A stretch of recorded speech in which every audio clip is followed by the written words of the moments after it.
Hey, y'all, welcome back to another episode of Uncensored Solar TV, brought to you by my amazing team here at Solar Wolf Energy.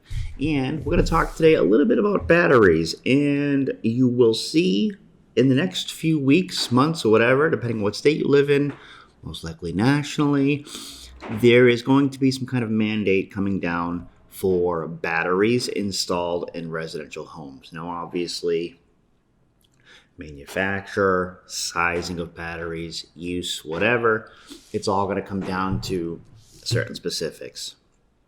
What it's looking like is after a certain size, you'll need to sprinkler either the area they're placing, whether it be the basement or the garage.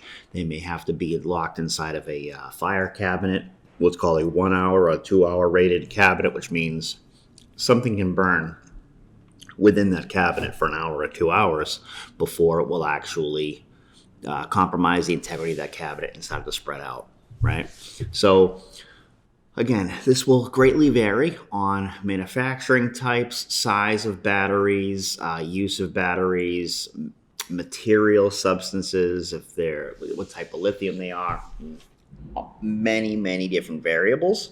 However, what's important to know is there's going to be a whole new set of rules for this. So we're all going to have to learn at the same time.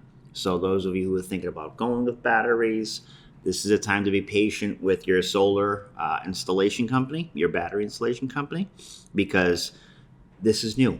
We've never had anything like this. We're going through unprecedented territory here, and we're literally making up rules, regulations, and laws as we go. This is going to be very expensive for all of us. It's going to be very time-consuming for all of us, both installation companies, those of us on the sales side, install side, and consumers alike. So really, for all of us, it's going to be kind of a big pain in the butt, but they're telling us it's for our safety. So who knows? We'll see.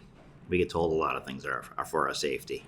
But we'll check and see what this is like. We'll follow up in a couple of months to see what kind of new rules and regulations have been printed and stamped. But for now, what we have is ideas being thrown around and the very realistic notion that it is 100% coming. Not maybe, but when. All right, so when I have more, I'll share more. Till then, thanks for watching another episode of Uncensored Solar TV, brought to you by my amazing team here, Solar Wolf Energy. Thanks.